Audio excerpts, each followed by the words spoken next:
Ayun, so good evening guys. Ngayon po ay July 12, 2024. So Friday at magandang closing ng market natin ha. So meron ulit tayong net foreign buy dito sa market. So meron siyang 257.15 million net foreign buy dito sa market. So nanguna si ICT, si PLDT, nakita ko makit din siya. Sino pa ba sa mga big caps na stocks natin? So medyo marami din, no? Metrobank. So marami sa mga big caps ulit natin yung gumalaw. So talagang etong week na to, puro blue chips yung gumalaw dito sa mga stocks natin. Tapos talagang papunta na tayo sa 6,700 level natin. So lakas 0.59%. So may good news sa US market. Ewan ko sa Pilipinas, kung meron talagang good news. Pero SONA, di ba? Magkakaroon tayo ng SONA, naging controversial pa dahil sa 20 million na budget nila sa mga bisita. So, ang alam ko lang, kaya medyo maganda siya kasi lumabas yung CPI inflation data ng US market ay is nasa 3.3%. Last month is 3.4. So medyo bumaba siya. So ang pinag-uusapan talaga sa US, although bumagsak yung mga AI stocks natin, is yung pagbaba ng interest rates.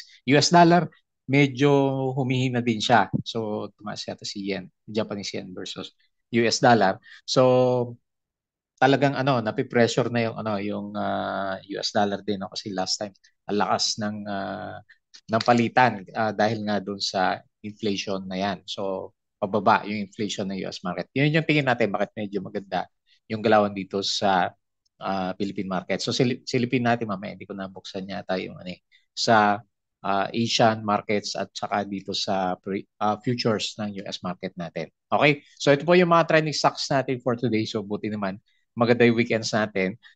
SPNEC yun na una kasi di ba kahapon nag-trending na rin ulit siya. Trending ba siya?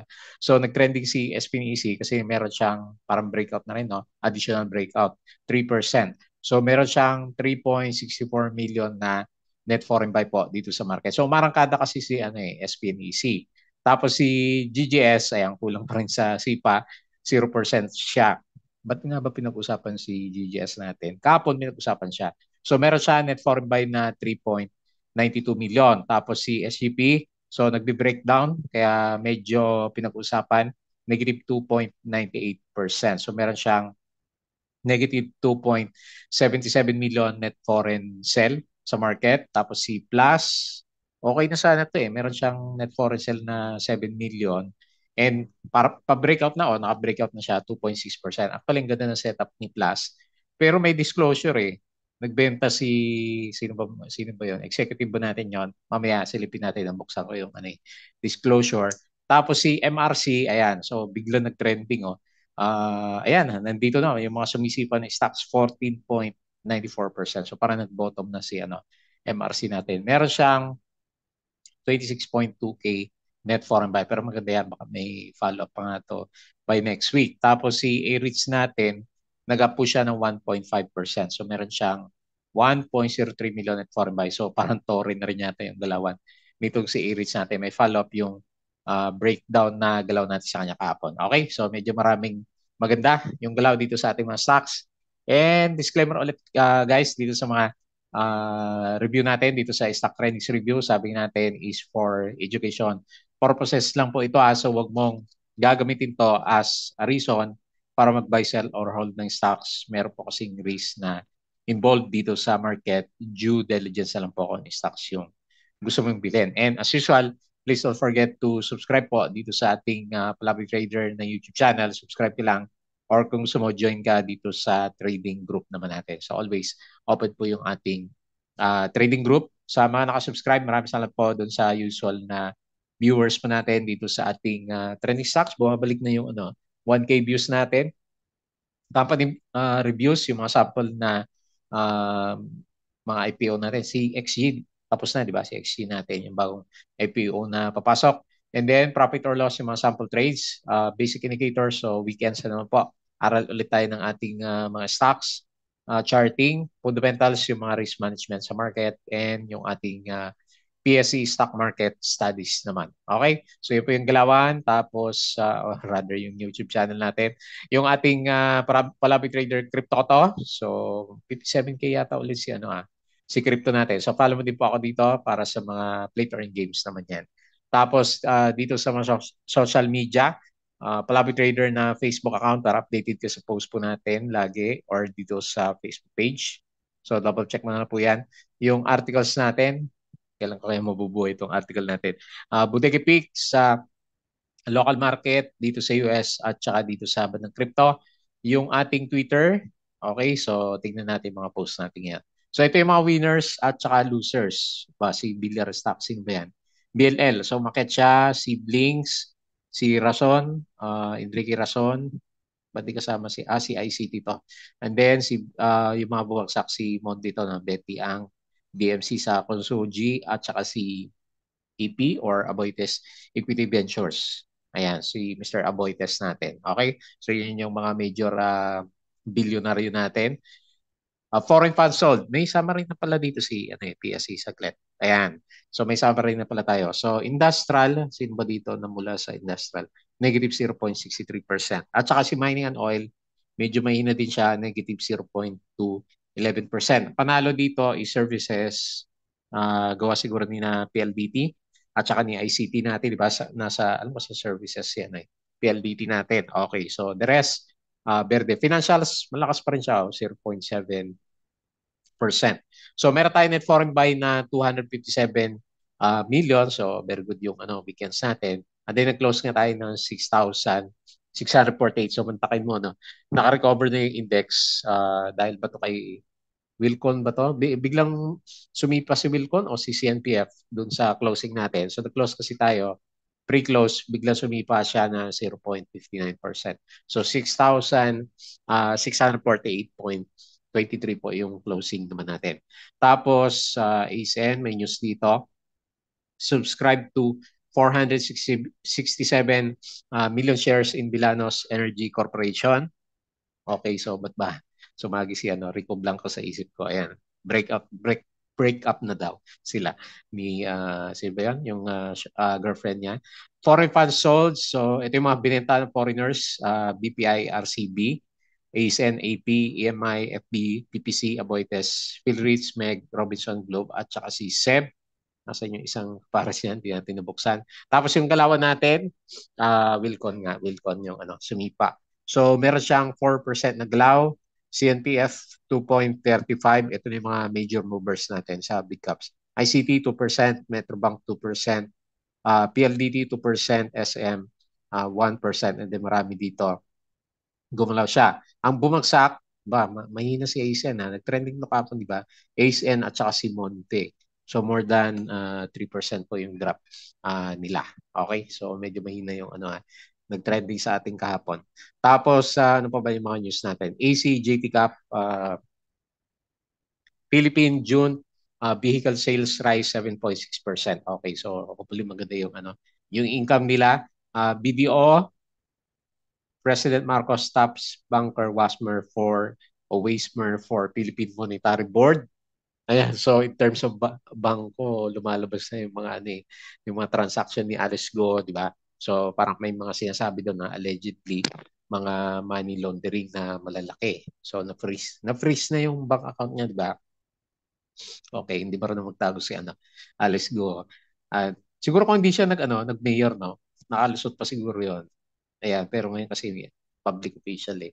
So anyway, share buyback transaction tayo, House, URC, Robinsons, AGI at saka si Ali. US dollar 6, ayan no. So siguro in-anticipate na ito, interest rates bababa na. Kaya yung value na dollar medyo bababa na rin siya.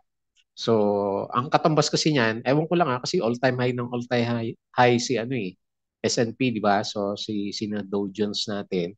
So, meron pa bang iakyat yung mga yon? So, grabe na. Kung babagsak to, yung halaga ng US dollar, tataas yung mga stocks. Ayan. Okay. So, ito yung mga winners natin kaninang umaga.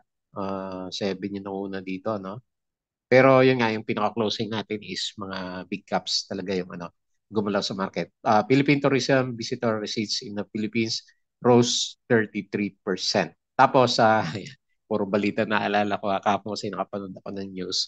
Doon sa di ba, sa Davao, 200 Chinese nakakuha ng Philippine birth certificate, no?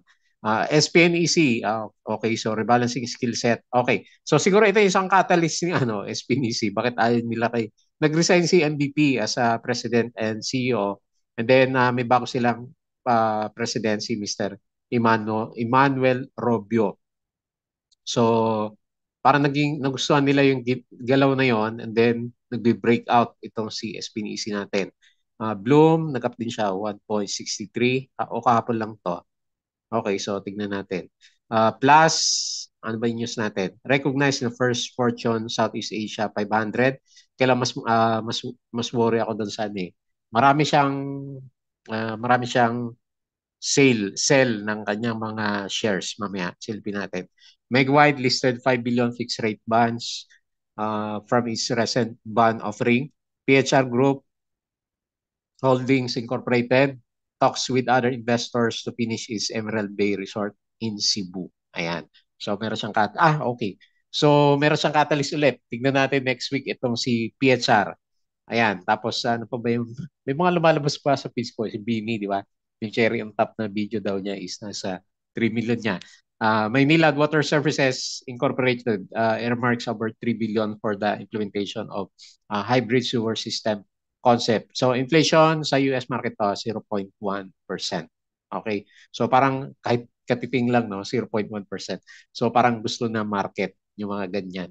Meralco, Japanese manufacturer, Citizen Fine Device Philippines Corporation taps Meralco to energize solar rooftop. Aboitiz to spend 4 billion as expands its business hub in Batangas. Globe.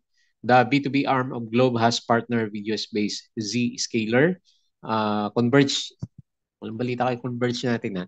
No Island Left Behind. Dennis Buis, Reliance Broadcasting, South Korean satellite operator to bring free TV to remote areas. Okay.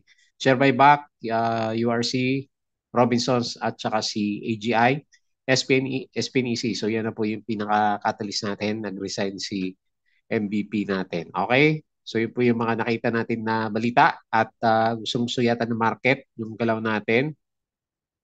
So baka next week sunod na yung ano, yung mga mahina pa rin na blue chips natin. Kung tama yung analysis natin na yung inflation sa cooling ng inflation sa US market at saka yun nga kung binabaan yung interest rate cuts.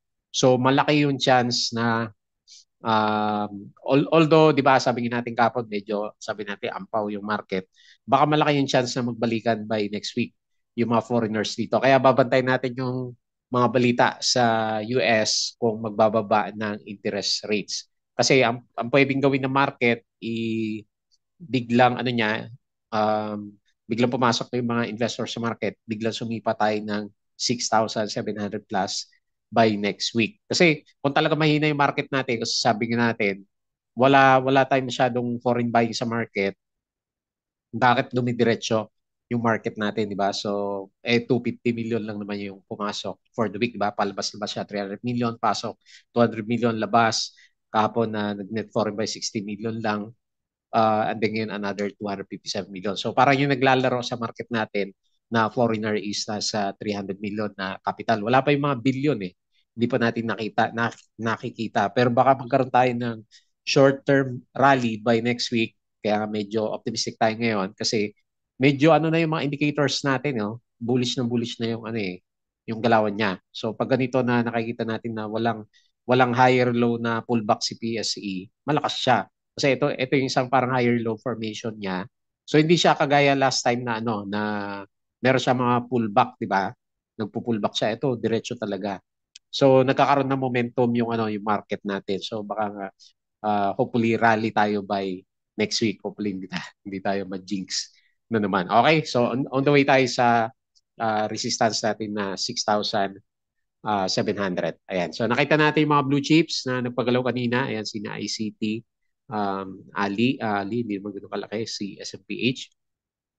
Punta tayo dito sa mga big winners. So ito, MRC, yung pinaka-winner talaga. So nilagyan na ng tuldok, 14% yung galawan. SSP, wala namang volume to. Ito, si SLI, nagka-volume. Oh. So nag-up din siya 6%. Sino pa? Hanap tayo na may volume. Bilcon, binomba si Bilcon na. 4%. Sino pa? Vipta, wala namang volume. Ito, Security Bank, nagkaroon siya ng volume mo. Pabalik na yata to, 3% plus SPNEC. Laki din ng volume niya, 26 million. And plus is 2.6% ICT. Ayan, pa-breakout ulit. 2.2%. PLDT, ito maganda yung galaw nyo. Nag-breakout si PLDT natin. Okay? So yun po yung mga winners. Cebu, meron din siya. Oh. May pattern na rin siya. So dito sa mga losers, ano tayo malaking volume? Si JO, 600K. Ayan, medyo marami na umalis. STN, mukhang breakdown. ABS, nangyari sa ABS natin, minus 6%. IMI, minus 5%. LC, minus 3.9%. ASN, minus 3%. Alter, minus 2.7%. Ionics, minus 2%. All HC, minus 2%. Si Bell, 2% drop. Pabagsak yung iba. And sino pa? Okay, so yun lang yung mga major na losers sa markets po natin. Okay, so blue chips, mga blue chips yung malakas na gumalaw as of this time. Okay, so tingin tayo dito sa galawan naman dito sa US market. So ito yung futures niya. Kahapon kasi medyo malakas yung drop ni Nasdaq at saka S&P. So more than 1% na laglagan. Tapos futures, ano pa nangyari dito sa futures natin ngayon? Okay, so medyo maganda naman siya, di ba? So Nasdaq futures negative 0.03, okay. Pero Dow Jones 0.08 and then S&P futures po natin is 0.04%. So parang babawi siya ngayon kasi medyo malakas yung drop natin kahapon. Actually, in-expect ko kasi nga medyo sabi ko kahapon, ampaw yung galaw ng market natin, di ba? Tapos laglagan dito, mas lalaglag pa si PSE pero baliktad. So meron tayong pumasok na 200 million. Okay, so yung iba, European markets, okay din siya. Maganda rin. Tapos dito sa bandang Asia, ano ba nangyari dito? Mix. Medyo mix tayo no dito sa bandang Asia na galaw natin. So dito naman sa bandang crypto, di bali pinagbigyan na siya, umabot siya ng 58K kapon. So 57K ulit, pullback ulit tayo. Sol, pa-drop ulit siya, 5%. Si Ethereum, 3K, 522 si BNB. Dutch, drop siya 3%. Pero si XRP up ng 4% for today, TRX up, the rest pababa. Ayan, medyo pababa yung the rest ng cryptos naman natin. Okay, so medyo madugo dito sa cryptocurrencies. So balik tayo dito. And pag-usapan natin yung ating mga trending stock. So SPNEC, parang yun yung pinaka-catalyst natin, di ba? Yung pag-resign niya, no? MVP. Ayan, so nag-overbought na pala si, kaya pala marami na nakapansin sa kanya. Overbought na yung RSI. And nag-breakout ng konti sa MA 100. So meron siyang volume ngayon, no? So breakout, sabay resistance. Okay, pwede siguro dito na may gap area tayo, 1.06. Ayan, no? So psychological level din, maganda. Na-break kasi natin yung piso. Ayan, so maganda. No? Puro green yung candle ni SPNC. So tumuloy yung swing natin sa kanya. Maganda rin yung pinapakita niya kasi yan first time na mag-breakout ulit sa MA 100 since May. So May yung last na attempt niya. Pero yun nga bumagsak and then pabalik na. So 3% up for today and meron siya ng foreign buy na 3.64 million. Ayan. So more on the upside din nakikita natin sa kanya kasi medyo meron siyang momentum kahit papano and then medyo nabubuhay din yung volume niya. Ilang araw na rin siyang nagkakaroon ng volume. So napansin natin to from the nung kahapon ba yun? Naging trending siya kasi breakout yung mga kandila natin. So 0.9, ano ba pinaka-support? Pwede dyan, no? Okay, pwede dyan. 0.98 and 1.06. So, nandyan tayo sa range na yan. Pag breakout niyan, maganda kasi abot tayo dito sa 1.14. Ayan, so bullish na lahat ng ano nyo. Bullish yung RSI and bullish yung MACD formation naman. Okay, so finally nagkaroon ng maliit na net foreign buy si SPNEC. Ayan. So kailangan pa lang mag-resign ni MVP. Next, GGS. Marami nakabantay yata dito kay GGS natin kasi medyo battered pa nga yung actually yung mga common na mga stocks natin, Ayala stocks, SM stocks. GGS stock. So maliban kay URC.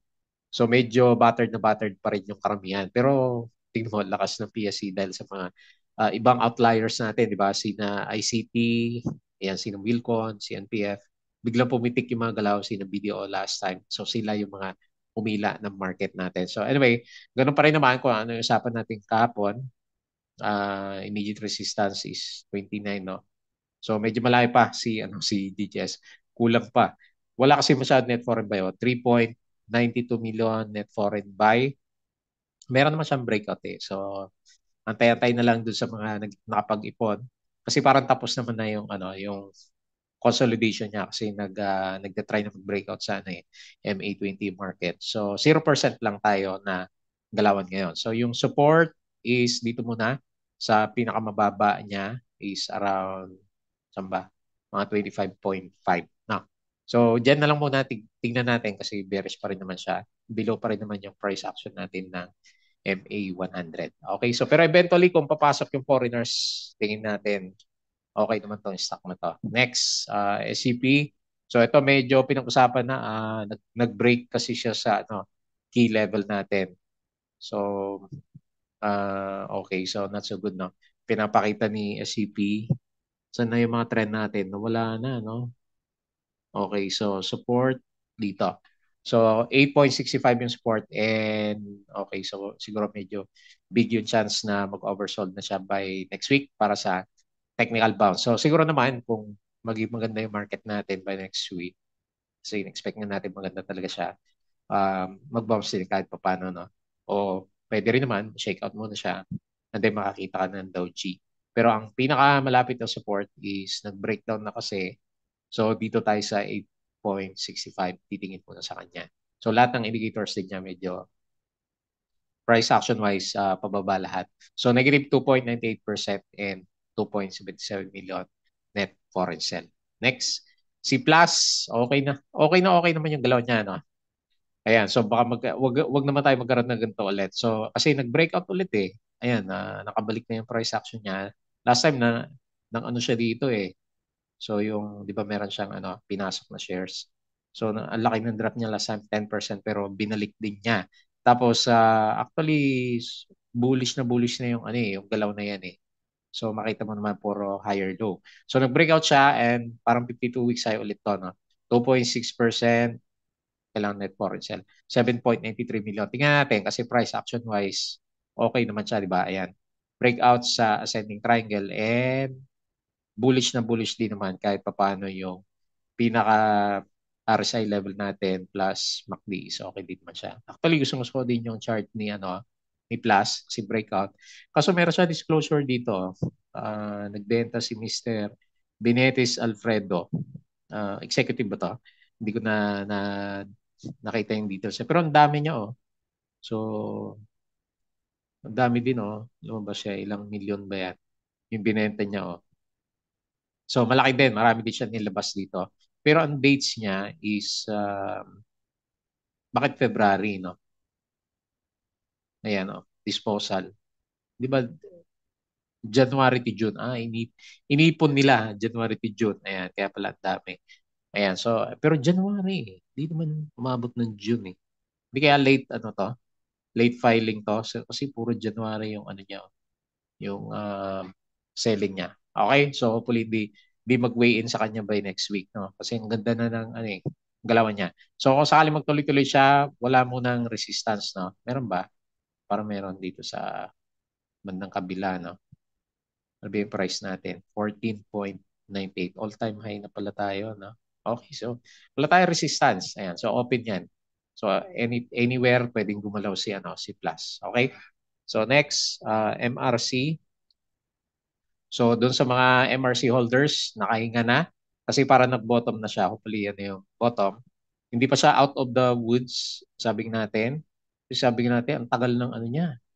Grabe yung pag-oversold niya, no? Kung dito ka bumili, kasi para may bottom siya dito. Ang laki din ng drain up niya, 50%. Ayan. So nagbabawi na si MRC. Support lang muna kasi resistance nasa MA9. So 14% up. Okay, ito yung mga hinanap natin yata ng mga high flyers at 26K net foreign buy. Ayan. So, okay. Papasok pa siguro yung mga yan basta maganda yung yung market conditions natin. Next, A-REITs. Ayan, oh. So, tuloy-tuloy yung galaw. Okay, ito na yung breakout na bago. And on the way siya, lakas ni A-REITs, no? Okay, lagay natin dito sa 38, no? 38 pesos. Panalo. Ayun, yun lang. Overbought na. Si nasa 81. Pero panalo pa rin, no? Tapos meron siyang 1.5%. So ang panalo dito is investor. So yung mga matagal na nag-ipon. Ayan, lakas. So sabi nga naman na talaga nila, pero nagulat nga din ako kasi iba REITs, mga malalakas naman, stable na mga companies yan. Kasi renta lang ng renta, di ba? So kita lang siya ng kita, pero bumagsak pa rin yung price niya. Pero anyway, kung yung cost averaging method, kahit nung 2021, siguro ano na yan, average na siya. Kasi sa gitna itong current price na breakout natin. Okay po. So hopefully umabot pa siya. 38 bago siya magkaroon ng pullback. Kasi medyo overbought na rin yung yung indicators natin kay A-REITs natin. Okay, so maganda RSI. Saka MACD, up siya ng 1.5, net foreign buy ng 1.03 million pesos. Okay po. So yun lang muna yung ating review. At may chance mag-breakout si PSE next week. Tignan natin yan kasi hindi pa nakapasok yung 1 billion na lumabas dito. Lugi din yun, no? Kung sino yung lumabas dito. Kasi naiwan siya dito eh. Umakit yung index natin, di ba? So, kung papasok yon, malakas yung tulak niya sa 6,700. Okay po. So, yun lang muna yung ating review for today. As usual, bago tayo close, please don't forget to subscribe dito sa channel. Join ka sa group, guys, kung gusto mo. Crypto ko to, Facebook account, Facebook page, Bodega Peak, Twitter, and yung Patreon natin, check mo na lang po sa mga gusto lang guys sa trading sa Philippine markets. Double check na. Dito meron naman tayo pala dito. Pakita lang natin yung mga hindi pa nakakaalam ng Patreon channel po natin. Okay, so may mga stock picks, stock picks, Bodega Picks. Marami tayong mga listahan ng stocks dito. Okay po, so yun lang. Maraming salamat. Happy weekends po.